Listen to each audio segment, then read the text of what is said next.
Good morning, students. Today we are going to see the second lesson, the Queen of Boxing, in your book, page number 34. Okay, it is fully about the wonderful boxer who got 5 World Boxing Championships in boxing. Her name is Mary Kom. Mary Kom ஓட full name என்னன்னு பார்த்தீங்கன்னா மாங்தேங் சங்னெஜாங் மேரி Kom. World boxing சாம்பியன்ஷிப்பில் 5 முறை அவங்க என்ன win பண்ணி gold medal வாங்கியிருக்காங்க. 2012 நடைபெற்ற Olympic போட்டியிலையும் பிரான்ஸ் மெடல் வாங்கியிருக்காங்க. As a school girl she used to play a variety of sports, hockey, football and athletics, inspired by Manipuri boxer Dingo Singh, who won a gold at the Asian Games in 1998. Mary Kom took up boxing. This is her inspiration. She was inspired by Manipuri boxer. Manipuri பாக்ஸரோட பேர் என்னன்னு பார்த்தோம்னா dingo Singh. அவங்க 1998 நடைபெற்ற Asian கேம்ஸில் gold medal வாங்கியிருக்காங்க. அவங்க தான் அவங்களுடைய ஒரு பெரிய இன்ஸ்பிரேஷன் அப்படின்னு சொல்கிறாங்க. அவங்களுக்கு சிறு வயதில் ஸ்கூல் டைமில் அவங்க வந்து நிறைய விளையாடி இருக்கிறாங்க. ஆனால் இவங்களுடைய விளையாட்டு தான் அவங்களுக்கு ஒரு பெரிய தாக்கத்தை உண்டு பண்ணியிருக்கு. So she took up boxing. அதனால தான் அவங்க பாக்ஸிங் ஃபீல்டை என்ன பண்ணாங்க, தேர்ந்தெடுத்தாங்க. She was honoured with Padma Shri in 2010. 2010 இவங்களுக்கு பத்மஸ்ரீ அவார்ட் கிடச்சிருக்கு. And 2013 she also got Padma Bhushan award for her wonderful achievement in the field of sports. விளையாட்டுத்துறையில் அவங்க பெற்ற சாதனைகளுக்காக இந்த அவார்டு அவங்களுக்கு வழங்கப்பட்டிருக்குது. She wrote her autobiography unbreakable in 2013. Unbreakable அப்படின்னு ஒரு ஆட்டோபயோகிராஃபி அவங்க எழுதியிருக்காங்க 2013. Autobiography, I hope that you all know what is the difference between biography and autobiography. Yes, biography is a life history of one person written by some other person. ஒருத்தருடைய life ஹிஸ்டரியை இன்னொருத்தர் எழுதுறதுக்கு பேர் that is biography. Autography means it is a self written. தன்னை பற்றியே தான் பெற்ற சாதனைகளை பற்றி தானே எழுதி கொள்வது தான் என்னன்னு சொல்லுவோம், ஆட்டோபயோகிராஃபி அப்படின்னு சொல்லுவோம். இவங்களோட ஆட்டோபயோகிராஃபி, இவங்க பெற்ற சாதனைகள், இவங்க பெற்ற வெற்றிகள், இவங்க சந்தித்த சவால்களை பற்றி ஒரு புக்கு எழுதியிருக்காங்க. அந்த புக்குக்கு பேர் என்ன அப்படின்னு பார்த்தோம்னா இட் இஸ் அன்பிரேக்கபிள். இது எப்போ பப்ளிஷ் ஆனது அப்படின்னு பார்த்தோம்னா 2013 பப்ளிஷ் ஆயிருக்கு. Okay, will go to the lesson. Soon after the Bangkok Championship, I was selected in 48 kg category for the International Boxing Association World's Boxing Championship in Pennsylvania, USA in November to December 2001. பேங்காக்ல நடைபெற்ற போட்டியில் இவங்க championship பெற்ற பிறகு she was selected in the 48 kg category for the International Boxing Associationல 48 kg கேட்டகரியில் இவங்க select ஆகிருக்காங்க பாக்ஸிங்காக. Okay, பாக்ஸிங்கில் பார்த்தீங்கன்னா அவங்களுடைய வெயிட்டை வச்சு தான் என்ன பண்ணுவாங்க, செலக்ட் பண்ணுவாங்க. இப்போ 48 kgனா இவங்க கூட மோத போகிறவங்களும் அதே 48 kg ஆளாக தான் இருப்பாங்க. 50 kgனா 50 kg ஆளாக, இந்த ஆப்போனன்ட் டீமில் இருக்கிறவங்களும் அதே கேஜி வெயிட் இருந்தால் தான் என்ன பண்ணுவாங்க, இவங்க பாக்ஸ் பண்ண முடியும். அப்படின்னு சொல்லுறப்போ இவங்களுக்கு அந்த இன்டர்நேஷ்னல் பாக்ஸிங் அசோசியேஷனில் நடைபெற்ற அந்த பாக்ஸிங் போட்டி சாம்பியன்ஷிப் எங்கே நடைபெற்றது அப்படின்னு பார்த்தீங்கன்னா யூஎஸ்ஏல இருக்கக்கூடிய பென்சில்வேனியா. எப்போ அப்படின்னு பார்த்தீங்கன்னா 2001 நவம்பர் மாதத்துலேருந்து டிசம்பர் மாதம் வரை இந்த பாக்ஸிங் சாம்பியன்ஷிப் நடைபெற்றது அப்படின்னு சொல்கிறாங்க. My father managed to collect only ₹2,000 for my trip. I was both upset and very worried because I would heard of how expensive things were in America. நான் வந்து I brought up she brought up in poor family. ரொம்ப ஏழ்மையான குடும்பத்தில் தான் பிறந்திருக்கிறாங்க. அவங்களுடைய அப்பாவால் அவங்களுடைய ட்ரிப்புக்காக, அவங்களுடைய USA ட்ரிப்புக்காக அவங்க அப்பாவால் கலெக்ட் பண்ணி கொடுத்த பணம் எவ்வளோ அப்படின்னு பார்த்தீங்கன்னா ₹2,000. 2001 தான். ஒரு 2000 வச்சுன்னு நம்மளை வந்து இந்த ஸ்டேட்லேருந்து பக்கத்து ஸ்டேட்டுக்கே போக முடியாத சூழ்நிலை. எப்போ 2001 இருக்கிறப்போ இவங்க இங்கேருந்து எங்கே போகணும், ஒரு நாட்டை விட்டு இன்னொரு நாட்டுக்கு, யூஎஸ்ஏ என்ற நாட்டுக்கு, அங்கே எல்லாமே எக்ஸ்பென்சிவாக இருக்கும், திங்ஸ் எல்லாமே காஸ்ட்லியாக இருக்கும். அப்போ 2000 வைத்து அவங்க எப்படி போவாங்கன்ற ஒரு அப்செட்டுக்குள்ளே ஆயிட்டாங்க. ஒரு மன அழுத்தம் அவங்களுக்குள்ளே உண்டாயிடுச்சு, ஒரு கவலை ஆயிடுச்சு. Okay, but there was nothing my parents or I could do. என்னாலையும் என்னுடைய பேரண்ட்ஸாலையும் அதுக்கு மேலே எங்களால் என்ன பண்ண முடியல, சமாளிக்க முடியல அப்படின்னு சொல்கிறாங்க. I spoke to Onla, one of my friends, about my problem. I invited a few students and elders who went to meet the 2 members of parliament and seek the help. 2 MPs donated rupees 5,000 and rupees 3,000 respectively, and I suddenly had rupees 10,000 in my hands. Okay, எனக்கு என்ன பண்ணுறதுன்னு தெரியல. So I spoke to my friend ஹான்லர்ன்ற அவங்களுடைய ஃப்ரெண்டுக்கிட்ட அவங்க பேசினாங்க இதை பற்றி. So he helped. அவர் என்ன பண்ணார், அவங்க ஒர்க் பண்ணுற இடத்துல ஒரு காலேஜ் ஸ்டூடெண்ட்ஸை நிறைய பெரியவங்களை மீட் பண்ணி அவங்க என்ன பண்ணார், ஹெல்ப் கேட்டாங்க.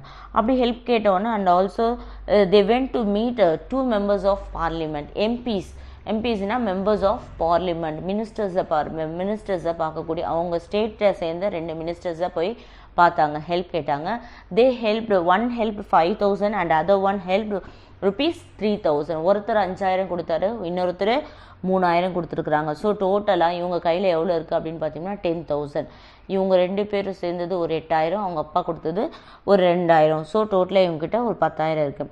With this princely sum and the little more that had been collected from people, இதுவே அவங்களுக்கு ஒரு பெரிய அமௌண்ட். பிரின்ஸ்லி அப்படின்னு பார்த்தோம்னா வெரி லார்ஜ் அப்படின்னு சொல்கிறாங்க. 2,000 ரூபாய் இருக்கிறத காட்டிலும் 10,000 ரூபாய் அவங்களுக்கு ஒரு பெரிய அமௌண்ட்டாக அவங்களுக்கு தோணுச்சு அப்படின்னு சொல்கிறோம். And also I felt for years I was relieved to have money in my pocket and knew that I could not come back empty-handed after all the efforts that people had made on my behalf.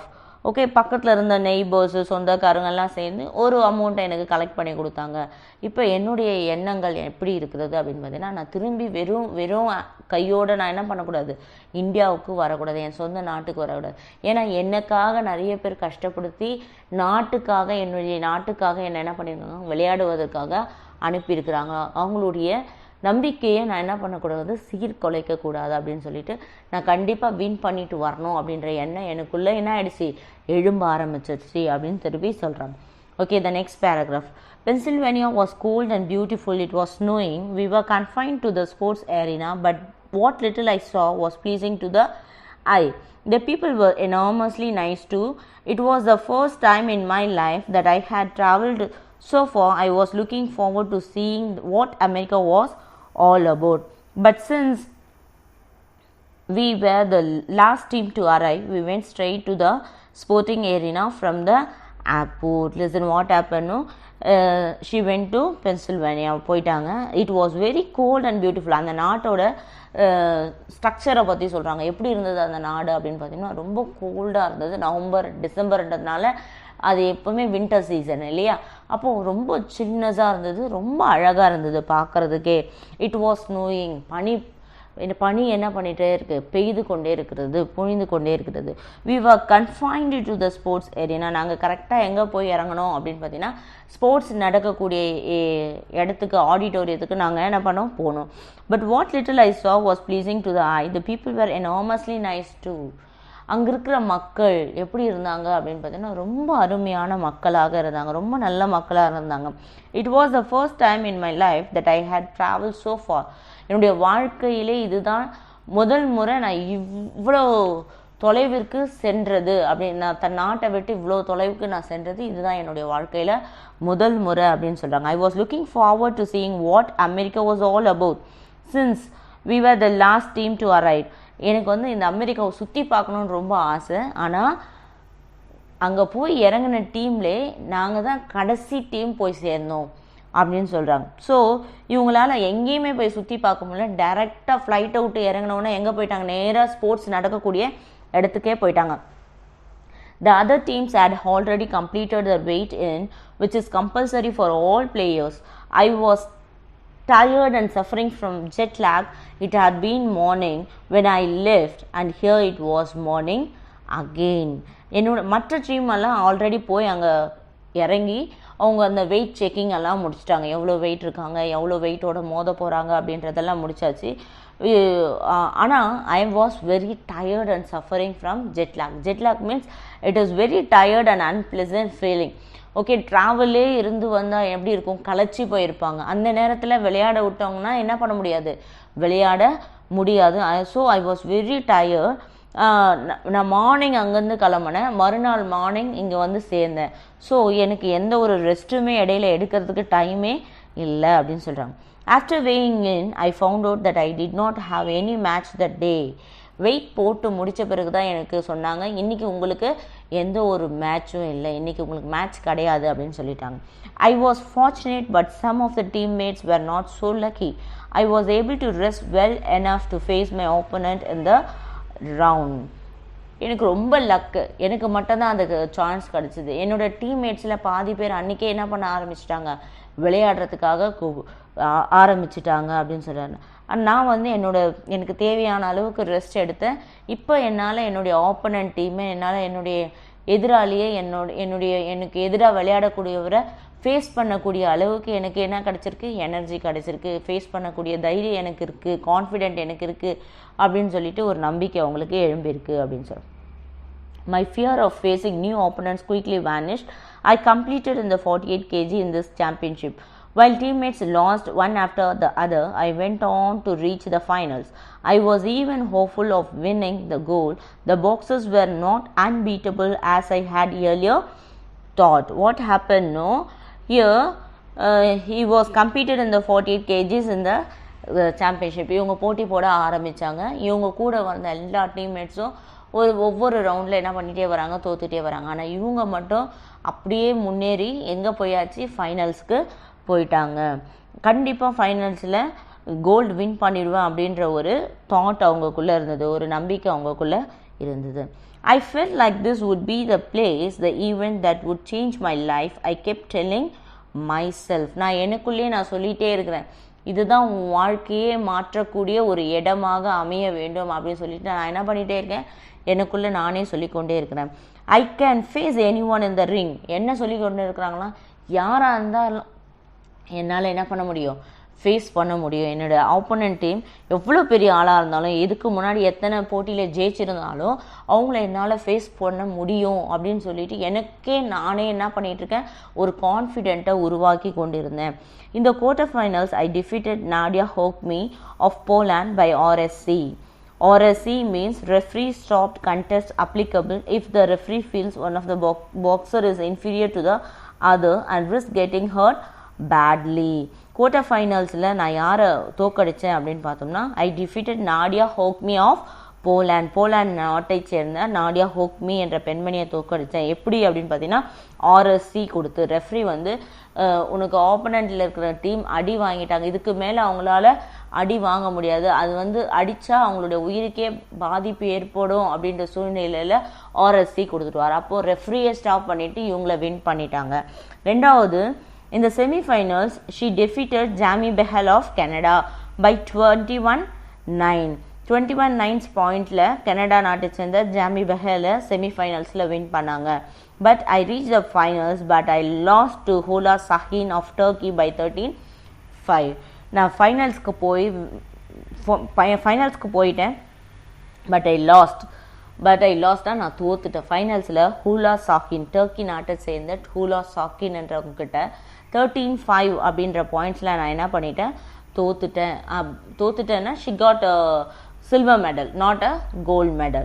The greatest disadvantage for me was my loss of appetite. என்னுடைய இந்த தோல்விக்கு காரணம் என்ன அப்படின்னு பார்த்தோம்னா, பசியின்மை அப்படின்னு சொல்கிறாங்க. பசிக்கலை எனக்கு அப்படின்னு சொல்கிறாங்க. ஏன் பசிக்கலை அப்படின்னு பார்த்தோம்னா, I was not accustomed to the food there. என்னால் அந்த நாட்டினுடைய ஃபுட்டுக்கு, அந்த உணவு முறை எனக்கு பழக்கம் இல்லை, எனக்கு அது பிடிக்கலை அப்படின்னு சொல்கிறாங்க. Try as I might, I could not eat the food and I started to lose weight, so much so that just before the finals I was only 46 kg. This is probably what caused me my dream of winning gold, and I was very disappointed. I went to my room and cried, but the coaches were kind. They consoled me and lauded me on the silver win. I was the only one in the team to get a medal. What ஹேப்பனும், எனக்கு அந்த food வந்து பழக்கம் இல்லை, அதனால் என்னால் சாப்பிட முடியல. நான் எவ்வளோ ட்ரை பண்ணாலும் அது என்னால் சாப்பிட முடியல. ஸோ 48 கேட்டகரியில் பாக்ஸிங்க்கு போனோன்னா ஃபைனல்ஸ்க்கு வரப்போ என்னுடைய வெயிட் என்னவா இருந்தது, 2 kg குறைஞ்சி 46 kg இருந்தது. இதுதான் என்னுடைய கோல்டு எடுக்க என்னுடைய கோல்டு மெடல் வாங்க முடியாததுக்கான காரணம் அப்படின்னு சொல்லிட்டு சொல்கிறேன். இதுதான் என்னுடைய டிஸப்பாயின்மெண்ட்டுக்கு காரணம் அப்படின்னு சொல்லிட்டு அவங்களுடைய ரூமுக்கு போய் அழ ஆரம்பித்தாங்க. But her coaches where kind. அவங்களுடைய அவங்கள கோச் பண்ணுற கோச்சஸ் என்ன பண்ணாங்க, அவங்க கன்சோல் பண்ணாங்க, ஆறுதல் சொன்னாங்க. என்னென்னா they consoled her and lauded her. Lauded means appreciate. அவங்கள எப்படி கன்சோல் பண்ணாங்க, ஆறுதல் அடைய வச்சாங்க அப்படின்னு பாராட்டினாங்க, லார்டட் அப்ரிஷியேட் பண்ணாங்க. வந்திருந்த இந்தியாவிலேருந்து வந்த எல்லா டீம்மேட்ஸு எல்லாருமே தோத்துட்டு போகிறப்போ நீ மட்டும்தான் என்ன பண்ணியிருக்க, சில்வர் மெடல் வாங்கியிருக்க, இது நம்ம நாட்டுக்கு கிடைத்த மிகப்பெரிய வெற்றி அப்படின்னு சொல்லிட்டு அவங்கள என்ன பண்ணியிருக்காங்க, கன்சோல் பண்ணியிருக்காங்க. But the biggest thing I took away from this championship was the conviction that I could take on any boxer. In the course of my career, I have become used to travel and to the different ways that things work in other countries. One time in China, we were given chopsticks to eat our meals with. Okay, இதுதான் என்னுடைய கரியரில் எனக்கு கிடைச்ச I have become used to travel. நான் என்ன பண்ணேன், அதுக்கப்புறம் இந்த பென்சில்வேனியாவுக்கு போயிட்டு வந்ததுக்கப்புறம் எனக்கு நிறைய சான்சஸ் கிடச்சிது. நிறைய போட்டியில் நான் கலந்து கொண்டேன். நிறைய கண்ட்ரீஸ்க்கு நான் என்ன பண்ணேன், போயிட்டு வந்தேன். அந்த மாதிரி ஒரு சமயம் நான் சைனாவுக்கு போயிருந்தப்போ அங்கே வந்து they were used chopsticks to eat இல்லையா. 2 குச்சி மாதிரி இருக்கும், நீளமாக குச்சி மாதிரி இருக்கும். சைனா பீப்புள்ஸ் பார்த்தீங்கன்னா அவங்க 2 பேரும் அந்த குச்சியில் தான் என்ன பண்ணுவாங்க, வச்சு சாப்பிடுவாங்க. அது இவங்களுக்கு பழக்கம் இல்லாமல் போயிடுச்சு. I had to use 2 sticks to fill my stomach. I ended up using both my hands to hold the chopsticks to pick up the food and push it into my mouth.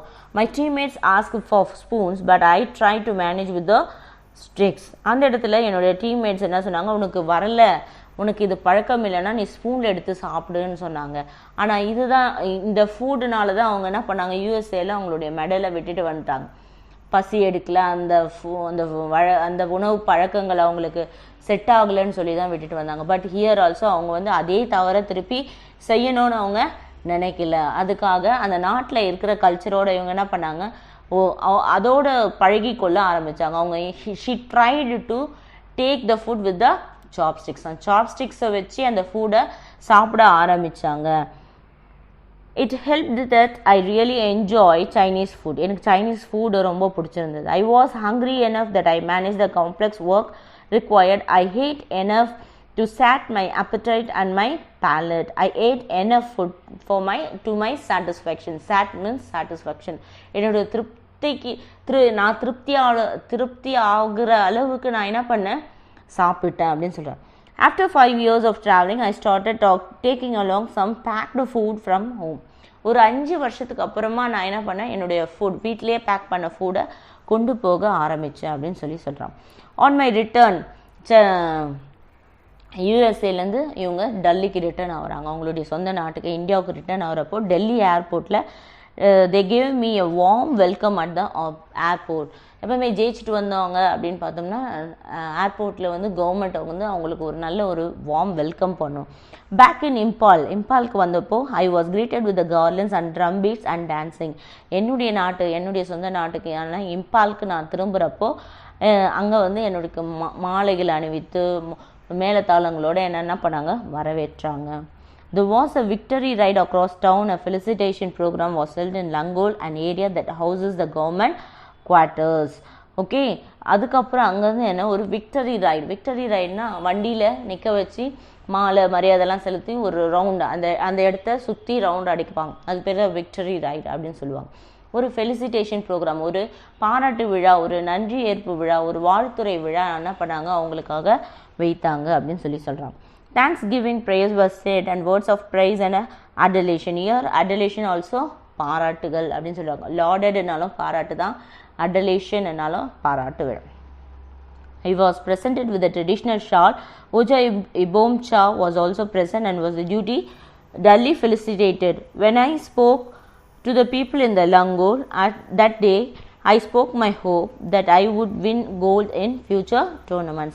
எனக்கு ஒரு பாராட்டு விழா நடைபெற்றாங்க. என்னோட கூட ouija இபோம்சான்றவங்களும் கூட இருந்தாங்க. அவங்களுக்கும் வாழ்த்துறை வழங்கப்பட்டது. ஓகே, நான் அந்த இடத்துல பேசும்பொழுது நான் என்ன சொன்னேன், I would win gold in future tournaments. இதற்கப்புறம் நடைபெறுகின்ற எல்லா விளையாட்டுலேயும் நான் கண்டிப்பாக என் நாட்டுக்கு எதை பெற்றுக் கொடுப்பேன், தங்க பதக்கத்தை பெற்றுக் கொடுப்பேன் அப்படின்னு சொல்லிட்டு ஒரு ஸ்பீச்சை அவங்க கொடுத்தாங்க. Okay, next paragraph. That first international medal, a silver, will always mean a lot to me.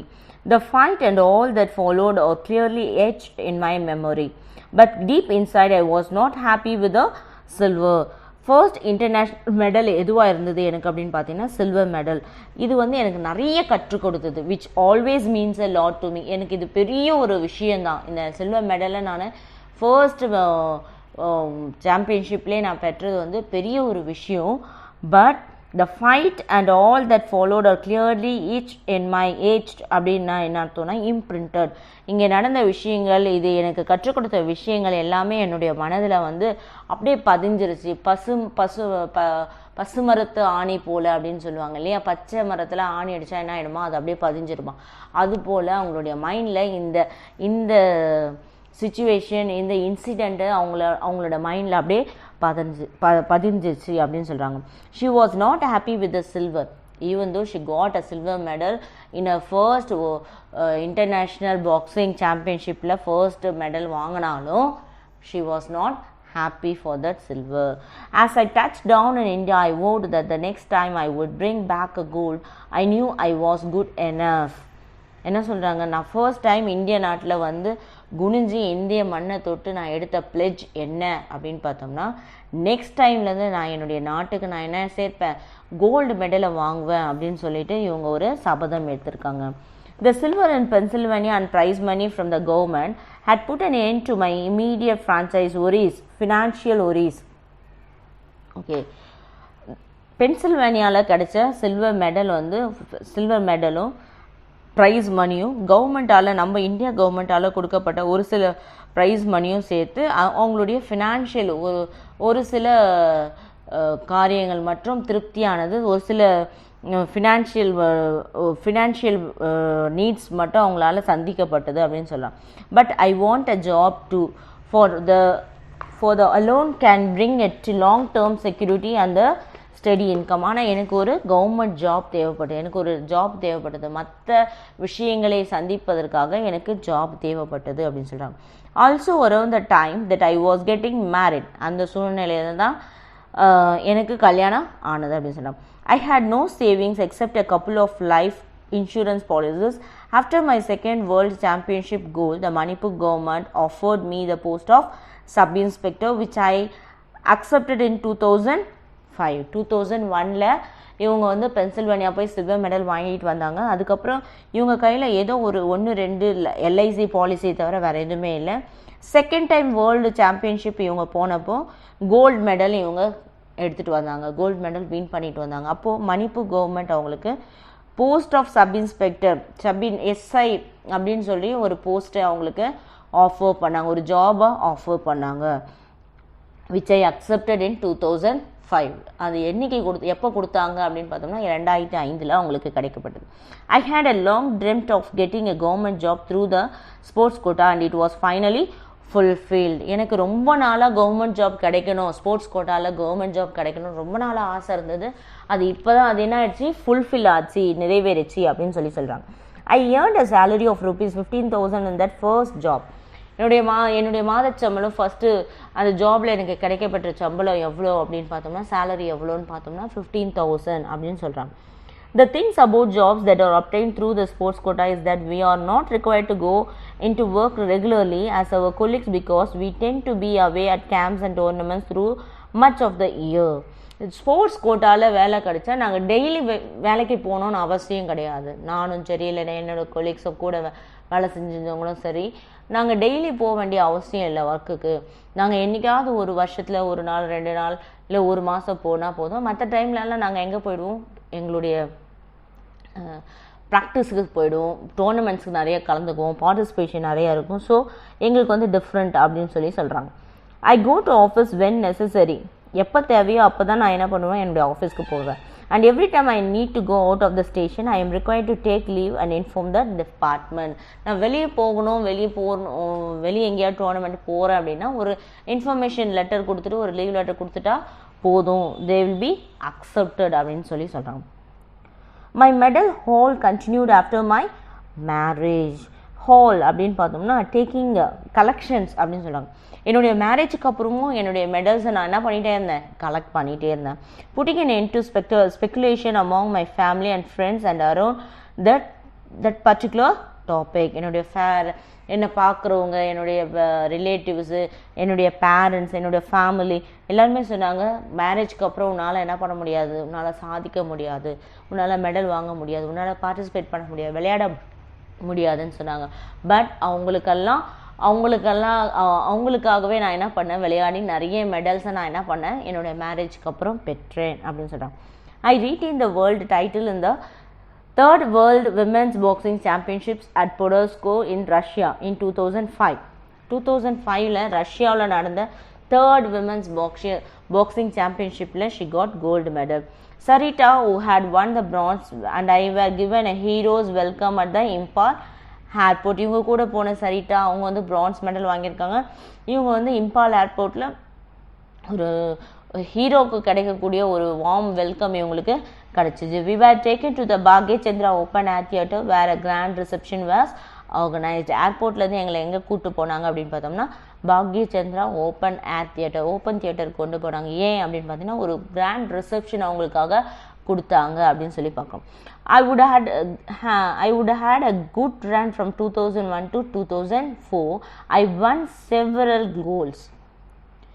Okay, 2001லேருந்து 2004 வரையும் என்னுடைய விளையாட்டு வந்து வித்தியாசமாக இருந்தது, என்னுடைய சாதனைகள் அதிகமாக இருந்தது அப்படின்னு சொல்கிறாங்க. அந்த நேரத்தில் இவங்க நிறைய கோல்டு மெடல் வின் பண்ணியிருக்காங்க அப்படின்னு சொல்கிறாங்க. All the senior women's boxing championship, the second world's women's boxing championship 2012 நடந்தது.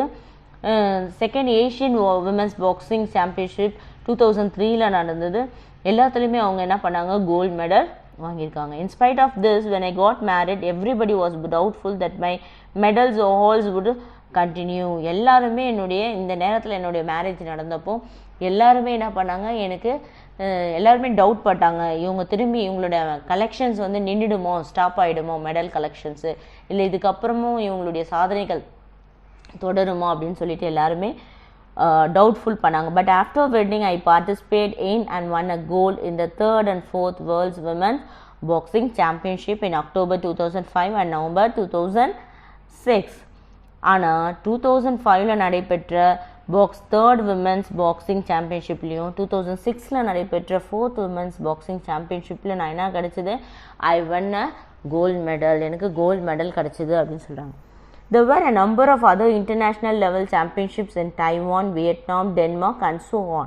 நிறைய இன்டர்நேஷ்னல் லெவல் சாம்பியன்ஷிப்பில் நான் வின் பண்ணேன். எங்கெல்லாம் நடந்தது அதெல்லாம் பார்த்தோம்னா டைவானில் நடந்தது, வியட்நாமில் நடந்தது, டென்மார்க்கில் நடந்தது அப்படின்னு சொல்கிறாங்க. But it was retaining my world title in 2006 by defeating Steluta Datta of Romania 22-7 at the 4th World Championship in New Delhi that I consider one of my greatest achievements. 4th world சாம்பியன்ஷிப்பில் நடந்த world பாக்ஸிங்கில் women பாக்ஸிங்கில் Steluta Duta Roman நாட்டாவை சேர்ந்த Steluta டட்டாவை 22-7 என்ற பாயிண்ட்ஸில் இவங்க என்ன பண்ணாங்க, வீழ்த்துறாங்க. இதுதான் அவங்களுடைய பெரிய ஒரு சாதனையாக அவங்க நினைக்கிறாங்க. அவங்களுடைய வாழ்க்கையில் இதுதான் பெரிய சாதனை. ஏன்னா தன் சொந்த நாடான இந்தியாவிலேயே நடந்தது, இந்தியாவில் டெல்லியில் நடந்த இந்த ஒரு வேர்ல்டு சாம்பியன்ஷிப்பில் அவங்க ஜெயிச்சது மிகப்பெரிய சாதனையாக அவங்க கருதுறாங்க. It is probably the most memorable for me because I was able to win at home. The other Indian boxers also performed exceptionally well. India won 4 golds, 1 silver and 3 bronzes and our team won the overall title. இந்த championship அப்போ India நாடு ஓவராலாக 4 gold win பண்ணோம், 1 silver win பண்ணோம், 3 France win பண்ணோம். நாங்கள் தான் overall team, அதாவது ஓவரால் சாம்பியன்ஷிப் டைட்டிலை வந்து நாங்கள் தான் பெற்றோம். இதுதான் என்னுடைய மிகப்பெரிய ஒரு சாதனை, அச்சீவ்மெண்ட் அப்படின்னு சொல்லிட்டு மேரி கோம் சொல்கிறாங்க. With this hat-trick of world championship wins, the media christened me Queen of Boxing and Magnificent Mary. இதுதான் ஒரு ஹேட்ரிக் வெற்றி. ஹேட்ரிக் வெற்றினா செகண்ட் வேர்ல்டு சாம்பியன்ஷிப்பில் இவங்க தான் கோல்டு வின் பண்ணாங்க, 3rd சாம்பியன்ஷிப்பில் இவங்க தான் கோல்டு வின் பண்ணாங்க, 4th சாம்பியன்ஷிப்பில் இவங்க தான் கோல்டு வின் பண்ணாங்க. ஸோ தொடர்ந்து 3 வருடமும் இவங்க தொடர்ந்து கோல்டு வின் பண்ணதுனால மீடியாக்காரங்கெல்லாம் சேர்ந்து இவங்களுக்கு ஒரு பேர் வச்சுருக்காங்க. என்ன அப்படின்னு பார்த்தோம்னா குயின் ஆஃப் பாக்ஸிங். பாக்ஸிங் துறையிலே ஒரு பெரிய ராணி, ஒரு மிகப்பெரிய இளவரசி, மிகப்பெரிய ராணி அப்படின்னு சொல்லிட்டு இவங்களுக்கு குயின் ஆஃப் பாக்ஸிங் என்ற டைட்டிலை கொடுத்துருக்காங்க. அதுக்கப்புறம் மேக்னிஃபிஷன்ட் மேரி அப்படின்ற ஒரு டைட்டிலை இவங்களுக்கு கொடுத்துருக்குறாங்க. ஓகே, ஃப்ரம் திஸ் லெசன் என்ன தெரிஞ்சுக்கணும்? It is a beautiful motivation to all childrens. உங்களுக்கு கிடைத்த மிகப்பெரிய ஒரு மோட்டிவேஷ்னல் ஸ்டோரி. எப்படி ஒரு புவர் ஃபேமிலியில் ப்ராட்டப் ஆன ஒரு பொண்ணு அவங்களுடைய இன்ஸ்பிரேஷன், ஒரு நமக்கும் ஒரு இன்ஸ்பிரேஷன் இருக்கும், ஏதாவது ஒரு தாக்கம் இருக்கும். அந்த இன்ஸ்பயர்டை நம்ம எப்படி எந்த அளவுக்கு நம்ம யூஸ் பண்ணுறோம் அப்படின்றது தான் இந்த லெசன் நம்மளுக்கு சொல்லுது. ஒரு ஃபுல் கான்சன்ட்ரேஷன் பண்ணி அவங்களுடைய தாட்டை வேறு எதுலேயும் செதற விடாமல் அவங்களுடைய எய்ம் என்னவோ, அவங்களுடைய கோல் என்னவோ அதை நோக்கி மாத்திரமே இவங்க என்ன பண்ணாங்க, பயணித்தாங்க. எத்தனையோ பேர் எப்படியோ பேசியிருக்கலாம், ஆனால் அந்த பேச்சுகள் எல்லாவற்றையும் அவங்க என்ன பண்ணிட்டாங்க, அவங்களுக்கு படிக்கட்டுக்கெல்லாம் மாற்றிக்கிட்டாங்க. எல்லா டிஸ்கரேஜ்மெண்ட்டும் அவங்களுக்கு ஒரு என்கரேஜ்மெண்ட்டாக ஆக்கிட்டாங்க.